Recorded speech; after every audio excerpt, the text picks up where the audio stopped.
പിള്ളേരോട് സംസാരിക്കാനുള്ള സമയം ചേർന്നപ്പോ അതിനൊക്കെ എല്ലാത്തിനും അതിൻ്റെതായ ടൈം സ്പെൻഡ് ചെയ്യാറുണ്ട്. ഫാമിലിക്കും അത്രയും തന്നെ ടൈം കൊടുക്കാനാണ്. അപ്പൊ ഞാൻ പറഞ്ഞില്ലേ, അപ്പുറത്തിരിക്കുന്ന ആൾക്ക് അറിയില്ലല്ലോ. ഇപ്പൊ എന്റെ മകൻ അറിയില്ല ഞാൻ എന്ത് സിറ്റുവേഷനിലാണ് നിൽക്കുന്നത്. അപ്പൊ അവനെ സംബന്ധിച്ചിടത്തോളം അവന്റെ ഒരു ഗുഡ് ന്യൂസ് എന്നോട് ഷെയർ ചെയ്യാനാണ് വിളിക്കുന്നത്. സോ നമ്മുടെ അപ്പൊ നമ്മൾ ആലോചിക്കേണ്ടത് നമ്മുടെ ഞാൻ പിന്നെ വിളിക്കാന്ന് പറഞ്ഞാൽ he will get hurt. അപ്പൊ I will ensure that he's also feels good. ഞാൻ ആരെയും അങ്ങനെ ഹേർട്ട് ചെയ്യാൻ മനഃപൂർവ്വമായിട്ട് ഹേർട്ട് ചെയ്യാൻ വിചാരിക്കുന്ന ആളല്ല. അതെന്താ ആക്ച്വലി ആള് വിളിച്ചു പറഞ്ഞത് ക്ലാസ് ഫസ്റ്റ് ആയി അതല്ലോ മോഡൽ എക്സാമിന്റെ. അപ്പം അവന് മാത്സിന് ഇച്ചിരി വീക്കായിരുന്നു. അപ്പൊ അതിന് ഇച്ചിരി സ്ട്രെസ് കൊടുത്തിരുന്നു. അപ്പൊ മോഡൽ എക്സാമിന്റെ റിസൾട്ട് വരുമ്പോ മാത്സിന് ഇത്ര മാർക്ക് വേണോന്ന് പറഞ്ഞു. അത് കിട്ടി എന്ന് പറയാനാണ് പറയാൻ വേണ്ടി വിളിച്ചതാ. അടിപൊളി. ഇനി ചേട്ടന് നമ്മൾ കാണുന്ന സമയത്ത് as A producer, successful producer എന്നുള്ള രീതിയിൽ നമ്മൾ കാണുന്ന സമയത്ത് നമുക്ക് എപ്പോഴും ക്യൂരിയസ് ആയിട്ട് ചേട്ടനോട് ചോദിക്കണം എന്ന് തോന്നുന്ന കുറച്ച് ക്വസ്റ്റ്യൻസ് ഉണ്ട്. ഒരു റാപ്പിഡ് ഫയർ റൗണ്ട് ആണ് ക്രിയേറ്റ് ചെയ്തേക്കുന്നത്. ചേട്ടൻ അപ്പോൾ അത് പറഞ്ഞാൽ മതി.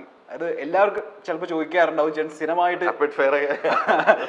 സ്ഥിരമായിട്ട് കേട്ടുകൊണ്ടിരിക്കുന്ന ക്വസ്റ്റ്യൻസ് ആയിരിക്കും. എന്നാലും ഓക്കെ. ഡാഷ് സിനിമയുടെ വിജയം ഞങ്ങൾ വിചാരിച്ചതിലും കുറെ ഇരട്ടിയായിരുന്നു. ചേട്ടൻ പ്രൊഡ്യൂസ് ചെയ്ത സിനിമകളിൽ ആ പെർട്ടിക്കുലർ സിനിമയുടെ വിജയം ഞങ്ങൾ പ്രതീക്ഷിച്ചതിന് മേലെ പോയൊരു സിനിമ ഡാഷ് ആയിരുന്നു എന്ന് പറഞ്ഞാൽ അത്രയും വലിയ വിജയം ചേട്ടൻ പ്രതീക്ഷ ചെയ്യണ്ടായിരുന്നില്ല. ഇല്ല, അത് ഭയങ്കര വിജയം എന്ന് പറയുന്ന ഒരു ബോക്സ് ഓഫീസ് സക്സസ് മാത്രമല്ല. ഇപ്പൊ കേരളത്തിൽ ഉണ്ടാവുന്ന ബോക്സ് ഓഫീസ് സക്സസ് മാത്രമല്ല, അതിന് എനിക്ക് കിട്ടിയ വേൾഡ് വൈഡ് അപ്രിസിയേഷൻ. ലൈക്ക് ഞാൻ ബോംബെയിലോ ലൈക്ക് വേറൊരു റീജിയനിലേക്ക് പോകുമ്പോൾ ഐ ബീൻ ഇൻട്രൊഡ്യൂസ്ഡ് ആസ് ആ ടൈമിൽ അങ്കമാലി ഡയറക്ടറിന്റെ പ്രൊഡ്യൂസർ എന്ന് പറയുമ്പോൾ കിട്ടുന്ന ഒരു അപ്രീസിയേഷൻ. ഞാൻ പറയണ ഇപ്പം ആട് എന്ന സിനിമയ്ക്ക് കേരളത്തിൽ ഉണ്ടാക്കിയ അത് വേറെ. ബിക്കോസ് ഒരു ബോക്സ് ഓഫീസ് പരാജയമായിരുന്ന സിനിമയുടെ രണ്ടാം ഭാഗം എടുത്തു എന്ന് പറഞ്ഞാൽ നമ്മുടെ കേരളത്തിനകത്തും മലയാളികൾക്കും അത് okay. But the appreciation I got from world wide appreciation which I got for Angamali Diaries is beyond anything else. Okay, അത് വേറെ ലാംഗ്വേജിലോട്ടൊക്കെ ഈ പറഞ്ഞ പോലെ റീമേക്ക് ചെയ്തു. പക്ഷേ നമ്മൾ അങ്കമാലി ഡയറീസിന്റെ അത്രയും ഇപ്പോഴും ഞാൻ ബോംബെയിൽ പോകുമ്പോഴോ ഐ മെയ്ഡ് ഹോം എന്ന് പറയുമ്പോൾ oh is it such a wonderful movie എന്ന് പറയുമ്പോൾ I made produce Angamaly Diaries എന്ന് പറയുമ്പോഴാണ് oh my god now I have nothing more to ask എന്ന് പറയുന്ന ആ ഒരു ലേബൽ ഇറ്റ് ഇസ്. അപ്പം ആ വിജയമാണ് ഞാൻ ഉദ്ദേശിക്കുന്നത്. ഓക്കെ. ഡാഷ് സിനിമ പരാജയപ്പെടുമെന്ന് സ്വപ്നത്തിൽ പോലും ഞാൻ വിചാരിച്ചിരുന്നില്ല. ചെയ്ത സിനിമകളിൽ, ചേട്ടൻ പ്രൊഡ്യൂസ് ചെയ്ത സിനിമകളിൽ മുത്തുകവ് ഫെയിൽ അല്ല, ഞാൻ പറഞ്ഞ ബോക്സ് ഓഫീസിൽ അതൊരു ഫെയിലിയർ ആയിരുന്നു. അത് അതിന്റെ ടൈമിംഗ് ഓഫ് റിലീസ് ആയിരുന്നെന്നാണ് എനിക്ക് തോന്നുന്നത്. It was one of my. അതേപോലെ പെരിച്ചാഴി എന്ന് വേണമെങ്കിൽ പറയാം. പെരിച്ചാഴി ബിക്കോസ് മുത്തുകവ് പെരിച്ചാഴിക്ക് മുമ്പാണ്. അപ്പൊ ആദ്യത്തെ ഷോക്ക് അതാണ്. ഓക്കെ. അത് നമുക്ക് ഈ പറഞ്ഞ പോലെ എല്ലാം കൊണ്ടും കറക്റ്റ് ആയിട്ട് ഇൻഗ്രീഡിയൻസ് ഒക്കെ ഉള്ള സിനിമയായിരുന്നു. രണ്ടാമതാണ് പെരിച്ചാഴി. പെരിച്ചാഴി ഒരു പെരിച്ചാഴി ഞാനത് പരാജയപ്പെട്ടില്ല എന്ന് പറയുന്നതിന്റെ കാരണം എന്നെ സംബന്ധിച്ചിടത്തോളം പെരിച്ചാഴി ഒരു പരാജയമല്ല. മനസ്സിലായി.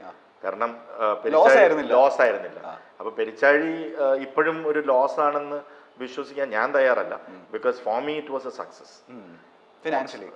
ബോക്സ് ഓഫീസ് സക്സസ് മാത്രമല്ല ഒരു സിനിമയുടെ സക്സസ് ഡിറ്റർമിൻ ചെയ്യുന്നത് പല ഫാക്ടേഴ്സും. എന്നെ സംബന്ധിച്ചിടത്തോളം ₹1 എനിക്ക് നെഗറ്റീവ് എന്ന് ബുക്സിൽ വന്ന സിനിമ മുതുകവാണ്. ബട്ട് നല്ല പാഷനേറ്റ്ലി വിപിൻ ഉണ്ടാക്കിയ സിനിമയാണ്. ഇന്ന് വിപിൻ ആഫ്റ്റർ ജയ ജയ ജയ ഹേ വിപിൻ എല്ലാവരും ഇത് ചെയ്യുന്നു. പക്ഷെ ആദ്യത്തെ വിപിന്റെ സിനിമ ഇപ്പൊ പോയി കാണുന്നവർക്ക് മനസ്സിലാവും what A good brilliant director he was and how he made that film. അതെ. കരിയറിൽ ഏറ്റവും കൂടുതൽ ഫിനാൻഷ്യലി പ്രോഫിറ്റ് സമ്മാനിച്ച സിനിമ ഡാഷ് ആണ്. ആടിച്ചു ആണോ? ആടിച്ചു ആയിരുന്നോ ഇത്രയും ചെയ്ത സിനിമകളിൽ ഏറ്റവും പ്രോഫിറ്റ് വന്ന? ഓക്കെ. കരിയറിൽ കുറച്ചെങ്കിലും നഷ്ടം വന്ന, ഫിനാൻഷ്യലി എനിക്ക് നഷ്ടം സംഭവിച്ച സിനിമ ഡാഷ് ആണ്. ചിലപ്പോൾ സക്സസ് നഷ്ടമല്ല, അങ്ങനെ വലിയ ലോസ് ഒന്നും വിത്ത് ഗോഡ്സ് ഗ്രേസ് നമുക്ക് വന്നിട്ടില്ല. ഇനി നേരത്തെ പറഞ്ഞ പോലെ ബുക്സിൽ ലോസ് വന്നു എന്ന് പറയുന്നത് മുത്തുകവാണ്. കാരണം പക്ഷെ അത് അങ്ങനെയും പറയാൻ പറ്റില്ല. കാരണം എൻ്റെ ഒരു ബിസിനസ് പ്ലാൻ വെച്ച് രണ്ടും ഒരേ സമയത്ത് ഷൂട്ട് ചെയ്തതാണ്. അടികപ്പേര കുട്ടുമണി മുത്തുകവും പാരലലി തിരുവനന്തപുരത്ത് ഷൂട്ട് ചെയ്ത സിനിമയാണ്. ഒരേ സമയം തുടങ്ങുന്നു, ഒരേ സമയം അവസാനിക്കുന്നു. അപ്പൊ ഇതിന്റെ കംപ്ലീറ്റ് ബുക്സ് ഒന്നാണ്. അപ്പോൾ ഒരുമിച്ചാണ് അതിൻ്റെ കോസ്റ്റ് ഇട്ടിരിക്കുന്നതും ഒരുമിച്ച്. അപ്പം overall it was fine, but stand alone എടുക്കുകയാണെങ്കിൽ ബുക്സിൽ അത് ലോസാണ്. ഈ പുതിയ പ്രൊഡ്യൂസേഴ്സ് ഒക്കെ വരുന്ന സമയത്ത് നിങ്ങളോട് വന്ന് ചോദിക്കാറുണ്ടോ ചേട്ടാ ഒരുപാട് പേര് ചോദിക്കും, ഇതിന്റെ ട്രിക്സ് എന്താണ്, നമ്മൾ എങ്ങനെ ഒരു മിനിമം നഷ്ടമില്ലാതെ? പുതിയതെന്നല്ല, സീനിയർ പ്രൊഡ്യൂസേഴ്സും പഴയ അപ്ഡേറ്റഡ് ആയിട്ടുള്ള കാര്യങ്ങൾ ചോദിക്കാറുണ്ട്. നമ്മളെന്നാലും സത്യസന്ധമായിട്ട് അവർക്ക് പറഞ്ഞു കൊടുക്കാറുണ്ടോ? ഞാൻ പറഞ്ഞു കൊടുക്കാറുണ്ട്. ഞാനത് ചാനലിരിക്കുമ്പോഴും പറഞ്ഞു കൊടുക്കാറുണ്ട്. ഇന്നും ഒരു പലർക്കും ഒഫീഷ്യൽ അഡ്വൈസർ ഞാൻ തന്നെയാണ്. ഓക്കെ. ഇന്നയാൾ സംവിധാനം ചെയ്ത് ഇന്നയാൾ അഭിനയിക്കുന്ന ഒരു സിനിമ പ്രൊഡ്യൂസ് ചെയ്യണം എന്നുള്ളത് എൻ്റെ എക്കാലത്തെയും വലിയ സ്വപ്നമാണ്. അങ്ങനെ ഒരു സ്വപ്നം ഉണ്ടോ? ഉണ്ട്. പറയാൻ പറ്റുമോ? ലാലേട്ടൻ, റോജൻ തോമസ്. ഈ കോമ്പിനേഷനിൽ ഒരു സിനിമ സംഭവിക്കാൻ ചാൻസ് ഉണ്ടോ ഈ അടുത്ത്? ഉണ്ട്. ഈ അടുത്തെന്ന് പറയാൻ പറ്റില്ല. ഒരു സബ്ജക്റ്റ് വർക്ക് ചെയ്തുകൊണ്ടിരിക്കുകയാണ്, തോട്ടായിട്ടുണ്ട്. റോജൻ ഞാൻ ഡിസ്കസ് ചെയ്തിട്ടുണ്ട്, ലാലേട്ടൻ്റെ എത്തിച്ചിട്ടുമുണ്ട്. പക്ഷെ ഡെവലപ്പ് ചെയ്യണം. റോജൻ കത്തനാറിന്റെ തിരക്കിലാണ്. അതിനുശേഷം ഞങ്ങൾ ഒന്നും കൂടി ഇരിക്കും. അതായിരിക്കും വിജയ് ബാബു എന്നാണ് producer. You asking for the immediate dream, right? അങ്ങനെ പല ഡ്രീംസ് ഉള്ളതിൽ when you ask for an immediate dream, ആ സബ്ജക്ട് എനിക്കറിയാവുന്നതുകൊണ്ട് ദാറ്റ് വിൽ വർക്ക് എന്നുള്ളത് കൊണ്ട് അങ്ങനെ അത് സംഭവിക്കണമെന്ന് ആഗ്രഹമുണ്ട്. അടിപൊളി. ഒരു ഫിലിം പ്രൊഡ്യൂസർ ആയില്ലായിരുന്നെങ്കിൽ എനിക്ക് ശോഭിക്കാൻ പറ്റിയ ബിസിനസ് ഡാഷ് ആയിരുന്നു. ഞാൻ മീഡിയയിൽ തന്നെ കണ്ടിന്യൂ ചെയ്ത് തന്നെ, അല്ലെങ്കിൽ ഒരു ചിലപ്പോൾ ഒരു റെസ്റ്റോറന്റ് ചെയിൻ നടത്തിയാനെ. ഇപ്പൊ ചേട്ടൻ റെസ്റ്റോറന്റ് ഇല്ലേ? ഇല്ല ഇല്ല ഇല്ല. ഞാൻ പ്രൊഡ്യൂസ് ചെയ്ത സിനിമകളിൽ എന്റെ പേഴ്സണൽ ഫേവറേറ്റ് ഫിലിം ഡാഷ് ആണ്. ഫിലിപ്സ് ആൻഡ് ദ മങ്കി മാൻ. ഞാൻ വിചാരിച്ചു ആടാ പറയാൻ പോകുന്നത്. അല്ല, എപ്പോഴും നമ്മുടെ ഫസ്റ്റ് ഇസ് ബ്യൂട്ടിഫുൾ അല്ലേ? നമ്മൾ ഫസ്റ്റ് പ്രൊഡ്യൂസ് ചെയ്ത ഫസ്റ്റ് ഒരു ലെങ്തി ക്യാരക്ടറിൽ അഭിനയിക്കുന്നു. എൻ്റെ ഫസ്റ്റ് പോസ്റ്റർ ഞാൻ പോയി കാണുന്നു. അപ്പൊ അതൊക്കെ ഒരു ഫീലിംഗ് ആണ്. ഫസ്റ്റ് ഫിലിം പക്ഷെ ബോക്സ് ഓഫീസ് ഹിറ്റ് ആയിരുന്നില്ലേ? അത് ബോക്സ് ഓഫീസ് ഹിറ്റും ആവുന്നു, അതിന് 5 സ്റ്റേറ്റ് അവാർഡ് കിട്ടുന്നു. അപ്പൊ ആ ഒരു ഫീലിംഗ് പിന്നത്തെ ഒരുപാട് നമുക്ക് വന്നാലും നമുക്ക് എപ്പോഴും ഫസ്റ്റ് എന്നുള്ള ഒരു ഫീലിംഗ് എപ്പോഴും പ്രത്യേകത നിറഞ്ഞാണ്. ഓക്കെ. ഞാൻ ഇൻട്രൊഡ്യൂസ് ചെയ്ത സംവിധായകരിൽ ഞാൻ വളരെയധികം പ്രതീക്ഷയോടെ ഉറ്റുനോക്കുന്ന സംവിധായകൻ ഡാഷാണ്. റോജൻ തോമസ്. എനിക്ക് തോന്നി അതങ്ങനെ തന്നെ ആയിരിക്കും. ചെയ്തതിൽ ഞാൻ ഇത്രയും ചെയ്ത സിനിമകളിൽ ഏറ്റവും ചാലഞ്ചിങ് ആയിട്ട് എൻ്റെ അടുത്തേക്ക് വന്ന cinema ഡാഷാണ്.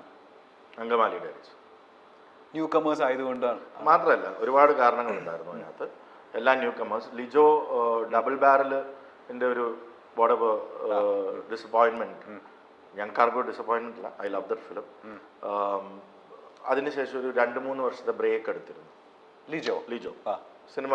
ലിജോയും personally was going through trauma. ഞാനും പേഴ്സണലി ഒരു ഭയങ്കര ഡിഫിക്കൽട്ട് പീരീഡിലൂടെ പോയിക്കൊണ്ടിരിക്കുന്ന ഒരു സമയമായിരുന്നു. അപ്പം ഞങ്ങൾ രണ്ടുപേരും കൂടെ മമ്മൂക്കയുടെ അടുത്ത് ഒരു കഥ പിച്ച് ചെയ്യാൻ പോയിരുന്നു. മമ്മൂക്കയ്ക്ക് സബ്ജക്റ്റ് ഇഷ്ടപ്പെട്ടു, പക്ഷെ അത് ഒരു കൊടൈക്കനാലിൽ ഷൂട്ട് ചെയ്യേണ്ട സിനിമയായിരുന്നു. അപ്പോൾ അതിന് ഞങ്ങൾ പോയി പറയുന്നത് ഏകദേശം വിന്റർ തീരാറായി, പിന്നെ ഏകദേശം നവംബറൊക്കെ ആയി, പിന്നെ കൊടുന്തണുപ്പാണ്. അല്ലെങ്കിൽ എനിക്കൊന്ന് ഒരു ഓഗസ്റ്റിലാണ് പറഞ്ഞത്. അപ്പോൾ വിന്ററിൽ അവിടെ ഷൂട്ട് ചെയ്താൽ വളരെ ബുദ്ധിമുട്ടാവും, കാരണം മഞ്ഞിറങ്ങി കഴിഞ്ഞാൽ ഷൂട്ട് ചെയ്യാൻ പറ്റില്ല, രാവിലെ ഷൂട്ട് ചെയ്യാൻ പറ്റില്ല. അപ്പം ടൈം കുറച്ചേ കിട്ടുള്ളൂ. അപ്പം പിന്നെ അത് മെയ്യിലേക്ക് നോക്കാം, അല്ലെങ്കിൽ അപ്പം നമുക്ക് ബിസിയായി പോകും. അങ്ങനെ വീണ്ടും ലിജോ ഒരു വർഷത്തോളം വെറുതെ ഇരിക്കേണ്ടി വരും. ഞാനും വേറെ പ്രോജക്റ്റൊന്നും ആയിട്ടില്ല. അപ്പം അങ്ങനെ ഇരിക്കുന്ന സമയത്താണ് പെട്ടെന്ന് എയർപോർട്ടിൽ വെച്ചിട്ടാണ് ഇങ്ങനെ ഒരു തീരുമാനം എടുത്തത്. ഞങ്ങൾ തിരിച്ചു വന്നുകൊണ്ടിരിക്കുമ്പോൾ എനിക്കൊന്ന് ബാംഗ്ലൂർ എയർപോർട്ടിൽ വെച്ചിട്ടാണ് ലിജോ ഞാൻ കൂടെ ഇരുന്നിട്ട് ഇനി എന്താ ചെയ്യുക, നമുക്ക് പെട്ടെന്ന് എന്തെങ്കിലും ചെയ്യണ്ടേ, നിങ്ങളും വെറുതെ ഇരിക്കണം, ഞാനും വെറുതെ ഇരിക്കണം. ചെമ്പൻ്റെ ഒരു കഥയുണ്ട്, ചെമ്പൻ ഡയറക്റ്റ് ചെയ്യാനിരുന്നതാണ്. അത് ചെമ്പന് ഞാൻ ഡയറക്റ്റ് ചെയ്യണമെന്നാണ്. പക്ഷേ എനിക്കത് ഇനി ആർട്ടിസ്റ്റ് അതൊന്നും, ഇത് ഒരുപാട് ആർട്ടിസ്റ്റ് ഉണ്ട് സിനിമയാണ്, അങ്ങനെ പോകാൻ പറ്റില്ല. അത് എല്ലാം പുതുമുകളെ വെച്ച് ചെയ്യാൻ നിങ്ങൾ തയ്യാറാണെന്ന് വെച്ചു. എൻ്റെ കയ്യിലാണെങ്കിൽ ഞാൻ ആ സമയത്ത് കുറച്ച് ബാങ്ക്രപ്റ്റാണ്. അതിൽ വേറെ ചില ഇൻവെസ്റ്റ്മെൻറ്റ്സും കാര്യങ്ങളും വേറെ ചില പേഴ്സണൽ ഡിസാസ്റ്റേഴ്സ് അതൊക്കെ വന്നിട്ട് ഞാൻ ആ സമയത്ത് ടോട്ടലി ബാങ്ക്രപ്റ്റാണ്. അപ്പോൾ എന്നെ സംബന്ധിച്ചിടത്തോളം ഉള്ള പൈസ അവിടെ നിന്ന് ഇവിടെ നിന്നൊക്കെ എടുത്തിട്ട് ഒരു പടം ചെയ്യാം. അപ്പോൾ അത് സക്സസ് ആയില്ലെങ്കിൽ എനിക്കും ലിജോയ്ക്കും അതൊരു നഷ്ടമല്ല, ഞങ്ങളുടെ ഒരു കരിയറിലൊരു ഷോർട്ട് ബ്രേക്ക് പോലെ വന്നേ. I would have not been able to create art to home, അങ്ങനെയുള്ള ഇപ്പൊ നിങ്ങൾ കണ്ടുകൊണ്ടിരിക്കുന്ന സൂഫീൻസ് ജാഥയും അതൊക്കെ ഈ കണ്ടുകൊണ്ടിരിക്കുന്ന ഇതെല്ലാം അങ്കമാലി ഡയറീസ് വർക്ക് ആയില്ലായിരുന്നുവെങ്കിൽ ഇതൊന്നും ഉണ്ടാവില്ല. ഒരു ബ്രേക്ക്, ചെറിയല്ല, അത്യാവശ്യം വലിയൊരു ബ്രേക്ക് വന്നത്.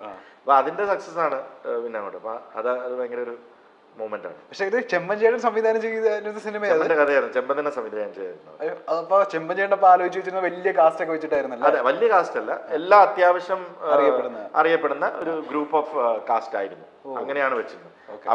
അവർക്കെല്ലാം നല്ല വിഷമമുണ്ടായി. ബിക്കോസ് നമ്മള് പെട്ടെന്ന് ഇതിലേക്ക് വന്നപ്പം എല്ലാം മാറിയിട്ട് പുതിയ ആൾക്കാരെ. പക്ഷെ ഇത് ഭയങ്കര പെർഫെക്റ്റ് ആയില്ല ഇപ്പൊ അത്, ആ സിനിമ തിരിഞ്ഞു നോക്കുന്ന സമയത്ത്.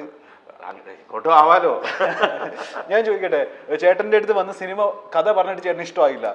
ഏതാ ഒരു സിനിമ ഇഷ്ടമായില്ല, പക്ഷെ അത് ഔട്ട് വന്ന സമയത്ത് ചേട്ടൻ ഇത് ഞാൻ പ്രൊഡ്യൂസ് ചെയ്ത് ആ കിടിലായാന് എന്ന് തോന്നിയ സിനിമകളുണ്ടോ? ഇത് മിസ്സായല്ലോ എന്റെ കയ്യിൽ നിന്ന്? അല്ല, കഥ ഇഷ്ടപ്പെടാഞ്ഞല്ല, കഥ എനിക്ക് ചെയ്യാൻ പറ്റിയില്ല എന്ന്. അതായത് ഒരുപാട് നാള് നമ്മൾ ഇരുന്നിട്ട് അത് പല കാരണങ്ങൾ കൊണ്ടിട്ട് അതിലേക്ക് എത്താൻ പറ്റിയില്ല. പിന്നെ അത് വരുന്നു. ഇപ്പൊ ജയ ജയ ജയ നമ്മള് ഒരുപാട് മാസങ്ങളോളം വിപിൻ ഞാനും ഇരുന്നിട്ടുള്ളതാണ്. വിപിൻ പുറകെ നടന്നിട്ടുള്ളതാണ്, ചേട്ടാ നമുക്കൊന്ന് ഇരിക്കാം അതിലേക്ക്. പക്ഷെ പിന്നെ അതിന്റെ ഡെസ്റ്റിനി ബേസിലിന്റെ കയ്യിലായിരുന്നു. ബേസിൽ അത് ചെയ്യാം എന്ന് വിപിനോട് പറയുന്നു, വിപിൻ വിളിക്കുന്നു, ഞാൻ പറഞ്ഞു ചെയ്യും. ബിക്കോസ് ഞാൻ ആ സമയത്ത് ഒരുപാട് കാര്യങ്ങളുടെ ഇടയിലായിരുന്നു.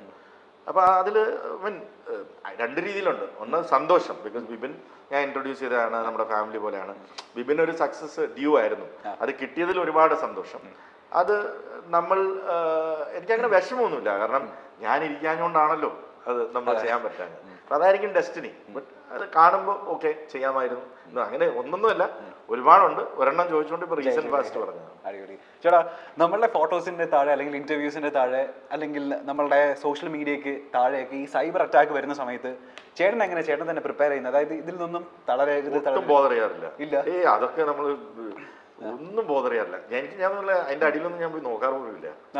അതിനൊന്നുള്ള സമയമില്ല. കാരണം അത് നമ്മൾ നമ്മുടേതായ കാര്യങ്ങൾ പറയുന്നു. ഇപ്പൊ ഈ ഇന്റർവ്യൂ നമ്മൾ നടക്കുന്നു, ഇതിന്റെ അടിയിലും വരുമായിരിക്കാം ചില ഞാൻ പറയുന്ന അഭിപ്രായങ്ങൾ ചിലവർ യോജിക്കത്തില്ല അല്ലെ. അപ്പൊ അതൊക്കെ നമുക്ക് സോഷ്യൽ മീഡിയ ബിയോണ്ട്, അത് ബോധർ ചെയ്ത് നമ്മൾ ഒന്നെങ്കിൽ നമ്മൾ ഇതൊന്നും തുറക്കരുത്. ഈ സോഷ്യൽ മീഡിയയെ വേണ്ടെന്ന് വെക്കണം. അല്ലെങ്കിൽ നമ്മളൊരു തീരുമാനം എടുക്കണം. നമ്മൾ നമ്മുടെ അഭിപ്രായങ്ങൾ പറയുന്നു, നമ്മൾ നമ്മുടെ ജോലി ചെയ്യുന്നു, നമ്മൾ ചെയ്യുന്ന കാര്യങ്ങൾ മുമ്പോട്ട് പോകുന്നു. ബാക്കിയുള്ളതിനെ കുറിച്ച് ബോധർ ചെയ്ത് അത് ഹോമിൽ നിന്നും ഞാൻ പഠിച്ചതാണ്. കാരണം നമ്മൾ അത് തുറന്നിരുന്നു കഴിഞ്ഞാൽ മറ്റുള്ളവരുടെ സക്സസ് നമ്മളെ ബോധർ ചെയ്യും, അല്ലെങ്കിൽ നമ്മൾ ഒന്നും ആയില്ലല്ലോ എന്നുള്ള തോന്നലുകൾ. അത് പറഞ്ഞെങ്കിൽ എനിക്കത് വേറെയാണ്. നമ്മളെ ഇങ്ങനെ കുറ്റം പറയുന്നവരെ ഇതൊക്കെ നമ്മൾ കേട്ടാല് നമ്മളെ ഡെയിലി നമുക്ക് ഒരുപാട് കാര്യങ്ങൾ ഡെയിലി ചെയ്യാനുള്ളതാണ്. ഇത് കേട്ട് ഇതിനെക്കുറിച്ച് ചിന്തിച്ചിരുന്നു കഴിഞ്ഞാൽ അതിലൊരു 2-3 മണിക്കൂർ വേറെ. അപ്പം അതിന് നല്ലത് success has many fathers, failures are none. അപ്പോൾ അവർ സക്സസ്, നമ്മളുടെ success will answer all these questions. അത് കഴിഞ്ഞ് കഴിഞ്ഞാൽ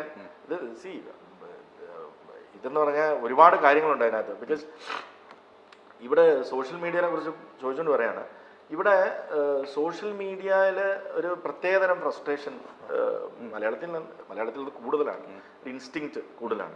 ഇവിടെ ഒരാളുടെ സക്സസ് സ്റ്റോറിയുടെ ഒരു ഇന്റർവ്യൂ, എന്നാൽ അയാളെ തന്നെ ദോഷം പറയുന്ന അല്ലെങ്കിൽ അയാളെ സർക്കാസ്റ്റിക് ആയിട്ട് പറയുന്ന ഒരു ഇന്റർവ്യൂ രണ്ടാമത്തേനാണ് വ്യൂവേഴ്സ്.